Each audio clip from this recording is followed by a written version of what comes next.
бауырымыз.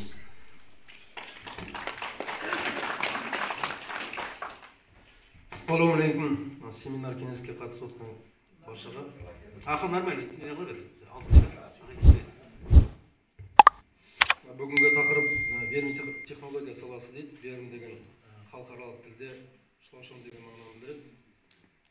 Шлаушан шаруашылығы жалпы айтқанда. Бұл шлаушан өте көп түрлері бар. Жаңа жергілікті шлаушандар бар, өздеріңіз білетін, жердің астында жүретін. Жаңағы бұл біздің жаңағы дамып жатқан шлаушандарымыздың жаңағы красный калифорнийский черви деп айтады, орысшада, қазақшасы қызыл калифорниялық құрт. Бұның жергілікті шлаушандармен айырмашылығы, жергілікті шлаушандар бір жылда жаңа тұқым тастайтын дәрежеге жететін болса, қызыл калифорниялық құрт 70-90 күнде тұқым тастайтын дәрежеге жетеді. Сосын жергілікті шлаушандардың тастаған кокон деп айтады, жаңа жұмыртқасы 5-6 айда тұқымынан жарып шығатын дәрежеге жететін болса, бұл 14-21 күнде атылып шығып, содан геометриялық составты өте қатты көбейеді. Бұл қазір өте көп арамызда қазір 2000-3000 Қазақстан бойынша шәкірттеріміз бар. Олардың барлығы осы саламен айналысуда. Алды мал бірге бір беретін болса, бірде 100, бірге 100, бірге 200, бірге 300 есеге дейін беріп жатыр. Көбейетіндігі. Ол бүкіл Қазақстан халқына, бүкіл әлемге былай жатқан кезде өте тиімді мүмкіндік болып тұр. Бұл қазіргі кезде білесіздер, бүкіл әлемде жердің гумусы былай жатқан кезде өте қатты дәрежеде төмендеп, жерлеріміз өнім беретін дәрежеден қалып бара жатыр. Оны бірден бір құтқарушы сала болып есептеледі. Бұл қызыл калифорниялық құртты 1959 жылы Барретт деген Калифорнияда ученый кісі бірнеше шлаушандарды будандастыру арқылы жаңағы жасап шығарған. Жергілікті шлаушандар бір орында тұрмайтын болса, олар әрдайым жылжушы, жорғалаушы, қашып кете беретін жағдайда болатын болса, қызыл калифорниялық құрт біз оған өз шикізатын, жейтін шикізатын тастайтын болсақ, сол жерден қашпайды, сол жерде қатты көбейеді, сол жерде дамиды.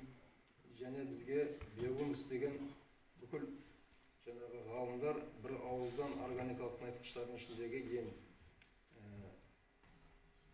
мүмкіндігі былай жатқан кезде жерге, жер анамызға құнартуға үлкен мүмкіндік беретін тыңайтқыш екендігін мойындайды бір ауыздан. Бұл биогумуста Аллах Тағала өзі өсімдік әлеміне керекті барлық макро және микроэлементтерді өз бойына қамтыған дәрежеде жаратып қойған. Бұл шлаушандар органикалық қалдықтарда былай жатқан кезде малдардың түрлері өте көп. Сол түрлерінің барлық көмдерін және органикалық қалдықтар шөп шалам бола ма, сабан бола ма, және көкөніс жеміс жидектердің көкөністердің қалдықтары болады ма, солардың барлығын жеу арқылы биогумус деген тыңайтқышты өндіріп береді. Биогумустың жаңағы жерге әсері өте мол. Оны бір жыл тастаса 4 жылға дейін әсер беретін дәрежеге ие. Және ол минералды тыңайтқыштар сияқты жерді жылдан жылға қайта бұзылуына әкелмейді. Қайта бұл жаңағы құнарланып, жер құнарлы дәрежеге алып келетін нәрсе. Жерге биогумусты беретін болсақ, жер құнарлы қара топыраққа айналып, жаңағы макро және микроэлементтерді өз бойына қамтыған, жаңағы өсімдік әлемі, жаңағы макро және микроэлементтерін қоректенеді. Макроэлементтерге азот, фосфор, калий жататын болса, одан кейін мезоэлементтер, магний, кальций және күкірт. Сол сияқты өте көп микроэлементтерді бойына қамтыған. Олардың әсерімен өсімдік әлемі өте мықты дәрежеде, өнімді мол дәрежеге ие болып, жаңа мол жеміс өнімді береді. Қазіргі күнде біз Қазақстан бойынша 2000-3000 адам басын қосып, оларды егжей-тегжейлі бұл салаға үйретіп, 11 жылда өзіміз жіберген қателіктерді олар жібермесін деп үйретудеміз. оларды егжей-тегжейлі қателіктерге жол бермеу үшін оларды үйретіп келеміз. Қазіргі күнде олар ешқандай қателіктерге жол берместен жылына 200 есе, 300 есе асырып жіберіп отыр. 1 квадрат шошан алған кісілер 200 квадратқа, 300 квадратқа жеткізіп жатыр деді. Былайша айтқан кезде бұл өте қазақ баласына, әрбір қазақ бұл нәрсемен шұғылдануын, осы нәрсемен айналысуы, шикізаты өте қолжетімді нәрсе. Ауылды жерлерде оны ақша беріп далаға шығарып тастауда.